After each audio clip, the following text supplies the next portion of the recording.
Hi, this video is brought to you by Group 12 of Section 4P of Batch 2017-2018. Today we're going to teach you how to accurately conduct a cardiopulmonary assessment. We use this kind of assessment to determine the condition of the heart and lungs of the patient we have. In these assessments, we will conduct the following procedures. So the first is the breathing pattern, second is the auscultation of the heart sounds, the breath sounds, and voice sounds. Third is the tactile fremitus. Fourth is the mediastinal shift. Fifth is the chest symmetry and mobility. Sixth is the percussion. Seventh, sputum assessment. 8, hydration, and 9, chest expansion. To assess the patient's breathing pattern, all we have to do is take note of the character, amplitude, rate, and rhythm of the patient's breathing as you spend time with the patient. This can be done by having conversation with the patient and observing how they breathe. To auscultate for the heart sounds, use the stethoscope to listen to the heart valves. We auscultate for the atrial valve at the second right intercostal space at the right sternal border. The pulmonic valve is auscultated at the second left intercostal space at the left sternal border.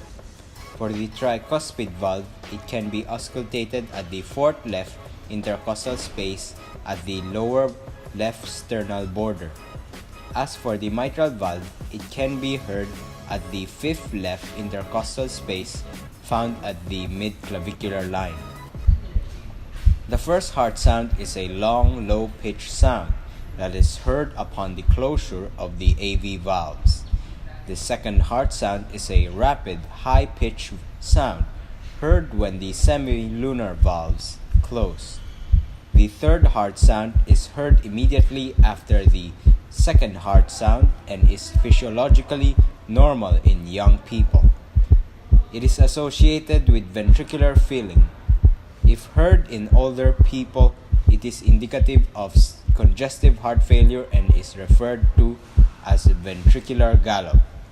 The fourth heart sound occurs just before the first heart sound and is pathologic that may indicate hypertensive cardiovascular disease, CAD, post-MI, aortic stenosis, and cardiomyopathy. This is also called the atrial gallop. A summation gallop may be heard when the third heart sound and fourth heart sound blend together, indicative of severe myocardial disease. Other heart sounds may be heard such as snaps, clicks, rubs, and murmurs, which are generally pathologic. To assess for breath sounds, ask the patient to inhale and exhale normally while auscultating the different segments and lobes of the lungs on the side of the patient. If there is presence of liquids or solids inside the lungs, there is an increase in breath sounds. If there is presence of excess air, the breath sounds are decreased. This should be done 3 times followed by a rest to avoid hyperventilation. Voice sounds are taken right after breath sounds. After normal tidal breathing, ask the patient to say 99 EE and a whispered 99. A louder sound would mean presence of solid or liquid, and a softer sound would mean excess air is present.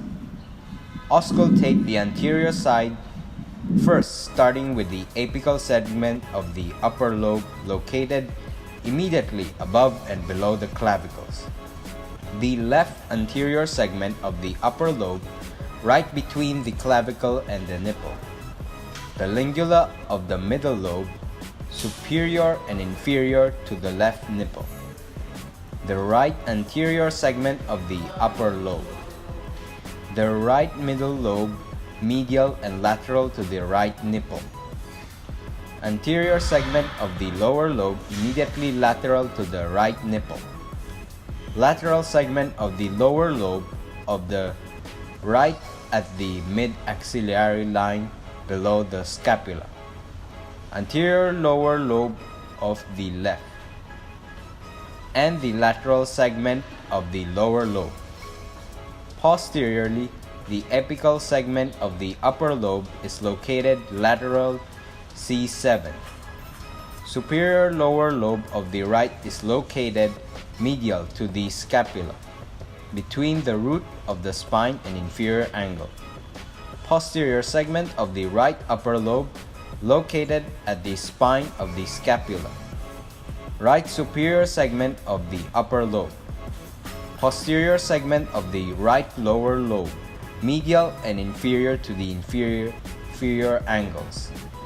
Finally, the lateral lower lobe of the left located at the mid-axillary lines. This examination is called tactile fremitus. This assesses the vibration in the chest wall produced by the voice. Increased vibration normally means an increased amount of liquid or solid in the lungs, and decreased vibration means an increased amount of air in the lungs. The three lobes of the lungs are individually tested for this assessment using the ulnar border of the assessor's hand. This test is done on the anterior side by placing the hands just inferior to the clavicle, immediately lateral to the sternum, and below the patient's breasts. The test is done on the posterior side between the superior angle of the scapula, medial to the scapulae, and inferior to the inferior angle of the scapula. At the same time, with every palpation, the PT asks the patient to say 99. The next assessment looks at the position of the mediastinum with regards to the position of the trachea. This is palpated at the suprasternal notch. The PT should take note of whether or not the PT's finger shifts, and if it does, which direction does it shift. Normally, the PT's finger should not shift. Shifting of the finger to the ipsilateral side of the affected area may point to conditions such as atelectasis, lobectomy, and pneumonectomy.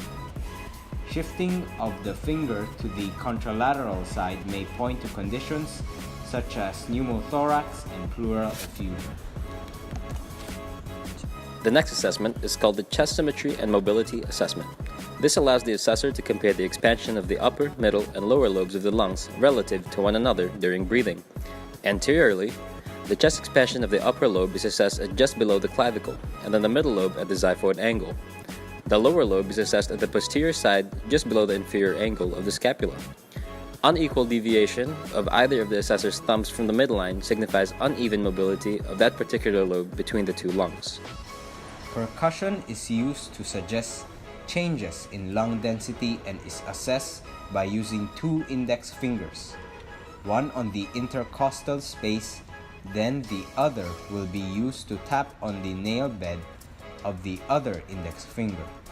First, palpate for the intercostal space, then listen as you tap the nail bed of your index finger once.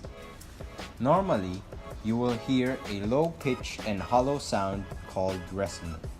Hyperresonant or tympanic is loud, lengthy, low pitch, and hollow. That means there is an excessive air in the lungs. Hyporesonant or dull sound is soft, brief, and high pitch. That means there is less air in the lungs. To assess the patient's sputum, you need to check the COAT or coat, color, odor, amount, and texture. And also, one of the important things in doing the assessment is to have a kidney basin. Just let the patient cough and expel the sputum into the kidney basin. Note, for the odor, you will have to let the patient smell it himself for safety precautions. For hydration, you just need to simply ask the patient how many glasses of water he drinks in a day. Normally, an individual should be drinking 8 to 10 glasses of water every day. To assess the patient's chest expansion, you use a tape measure and record the measurements in centimeters. Ask the patient to inhale as much as he or she can and measure the chest circumference at the level of the axilla. Take note of the measurement and then ask the patient to exhale as much as he or she can and take note of the measurement. You do the same procedure at the level of the xiphoid process and again at the level of the subcostal margin. The measurements of inspiration and expiration for each level should be subtracted to get the difference. The normal values of chest expansion is 3 cm up to 7.5 cm.